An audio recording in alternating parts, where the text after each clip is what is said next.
La direction des politiques environnementales a été créée début 2023 pour impulser dans nos objectifs et actions au quotidien la question de l'environnement. Ça concerne d'abord les locataires que nous pouvons sensibiliser aux éco-gestes pour leur permettre de faire des économies d'énergie. Mais aussi les salariés, informés et appliqués dans le cadre de leurs activités et projets. D'ailleurs, à la fin de l'année, toutes les équipes auront participé à la fresque du climat. Je profite de ma présence sur le site de cette future résidence sociale à Paris dans le 12e arrondissement pour vous présenter ce programme d'éco-construction. Cette future résidence sociale est un programme piloté par Catherine Labelle à la maîtrise d'ouvrage. Sa structure est biosourcée et sa conception a été pensée pour garantir des logements plus sobres et moins dépendants aux énergies fossiles. Une belle réussite. Les enjeux chez Toit et Joie sont concentrés sur une grosse réhabilitation de notre patrimoine, avec notamment des rénovations thermiques importantes pour améliorer le confort et baisser les consommations chez nos locataires.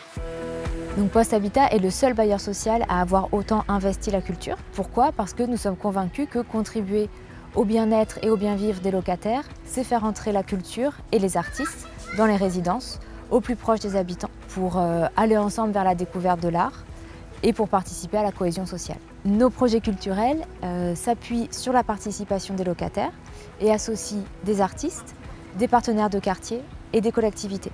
J'en profite pour souligner le rôle essentiel des gardiennes et des gardiens qui sont des relais précieux sur le terrain pour les projets. Cette année encore, c'est plus de 30 projets artistiques et un festival dans des disciplines variées, du théâtre, de la musique, de la danse, du cinéma, de la photo.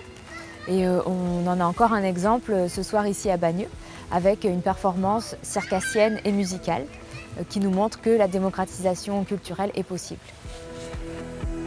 Ce que j'aime avant tout à mon poste, c'est le contact avec les locataires, puisqu'on est amené à les avoir régulièrement au téléphone et également les contacts physiques. La polyvalence, puisque Toit et Joie est une entreprise à taille humaine, et également la transversalité, puisque je travaille avec tous les autres services, comme le contentieux, le pôle social, le service technique et la maîtrise d'ouvrage dans le cadre des réhabilitations et des destructions. Le pôle social a été créé il y a plus de 10 ans, avec comme objectif de mettre l'accompagnement des locataires au centre de notre action. Notre équipe est mobilisée à leur demande ou à la demande des autres directions de l'entreprise, y compris la direction du patrimoine, la direction du recouvrement et du contentieux, et par les gardiens. Dans nos missions également, l'immobilier spécifique, qui atteindra bientôt 1000 logements. Nous y travaillons avec la direction du développement et de la maîtrise d'ouvrage. À titre d'exemple, ce sont des pensions de famille, centres d'hébergement d'urgence, des résidences pour étudiants, et l'objectif est de loger tout le monde. Chaque projet est co-construit avec un gestionnaire.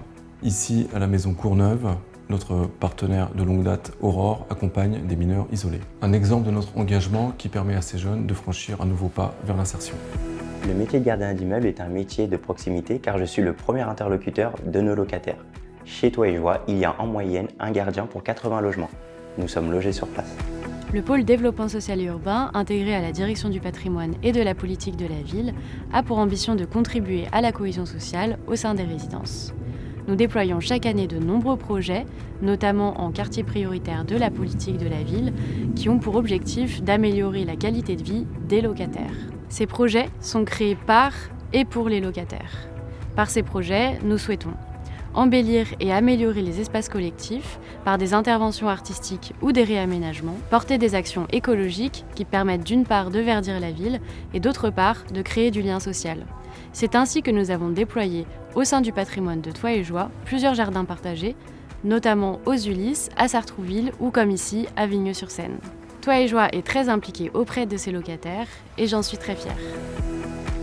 Toit et Joie Post Habitat a été créé il y a plus de 65 ans pour les personnels de la Poste et des télécommunications qui rejoignaient la capitale. Aujourd'hui, le groupe compte 4 sociétés, plus de 350 salariés qui sont répartis sur les territoires de l'Île-de-France, de Rhône-Alpes, de la Normandie et de la Provence, d'où je suis le directeur. Cet ancrage est précieux, il nous permet de répondre aux besoins spécifiques de chaque territoire pour être au plus proche des attentes des collectivités et des locataires. Le travail de proximité fait partie de notre ADN. Nous plaçons l'humain au cœur de nos actions. Une de nos priorités est de préserver et maintenir le lien social avec les locataires. C'est pour cela que dans ces résidences, Post Habitat assure la présence d'un gardien pour 80 logements. Pour mener à bien leur mission, les sociétés du groupe Post Habitat bénéficient du soutien de leur actionnaire de référence, le groupe La Poste. Un atout majeur au quotidien.